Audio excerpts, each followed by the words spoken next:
Hello, I'm Vila Spiderhawk, and I'm going to read an excerpt from Forrest's song, Finding Home.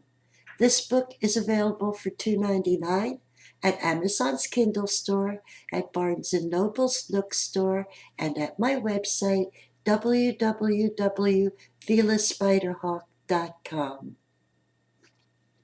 It was a beautiful day before Herr Schuler came, sunny and warm for the end of March. The yellow and purple crocuses Mama had planted as a bride had erupted, having spread from mere handfuls to a veritable crazy quilt of blooms. Squirrels berated the feral cats, while robins squabbled over nesting sites. The earth smelled heavy and wet and rich, and I knew something wonderful would happen before dusk. I'm coming, I promised silently to the woods from my narrow bedroom window. Today is the day. And I felt the truth of it as surely as I felt the truth of the coming summer.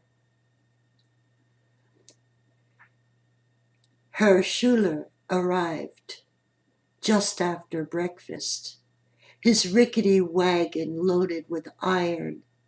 I'd never liked the grinning blacksmith. In truth, I still don't, although he's been dead now for years.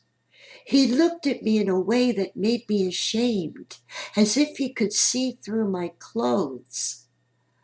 Short for a grown man, he made up for his lack of height with his bulk. And though he was bald, he wore a full beard, which made him look like a bold and hairy bear, much more dangerous than any bandit or wolf my mother could devise. I ran to my room when I saw him. All winter long, my father had been threatening to put a fence around our yard, and all winter long I'd taken comfort in the fact that winter passes slowly. Suddenly, however, the snow was gone, and the blacksmith was there with his load of iron. Papa and he took lengths of it from the wagon and laid them side by side in the lane. And people came from all over our little town, the men to help erect the fence, the women bringing food, and to help with the cooking. Joshen Bruner,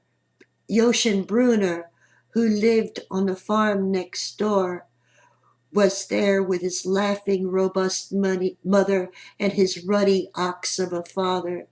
Twice my age and nearly twice my height, he was my brother's friend, and I had a crush on him.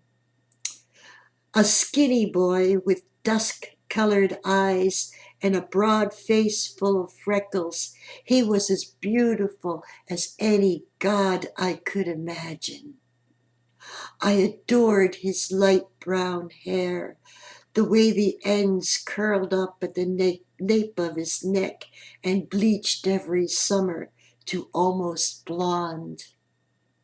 I loved that he pulled his ear when he was thinking, that he always considered his words before he spoke. Yoshin was wise and could talk about anything, but his special talent was with machines. With a touch as sure as the gentlest healer, he could caress a broken contraption in his hands and intuit what had gone awry. He could fix it better than any man we knew. All the farmers, including Papa, went to Yoshin with equipment they couldn't fix on their own. And every time he made it right, returning it with a shy little smile and refusing to be paid.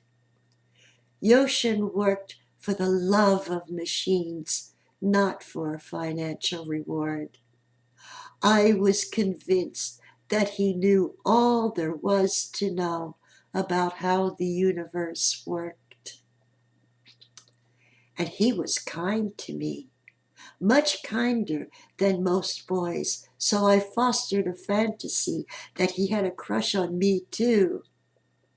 Normally, I would have been glad to see him, might have even flirted a little.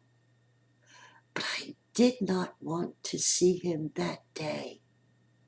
I did not want him to be part of my defeat. Again, this excerpt is from Forrest's song Finding Home. This book is available for $2.99 at Amazon's Kindle store, at Barnes & Noble's Nook store, and at my website, www.vilaspiderhawk.com.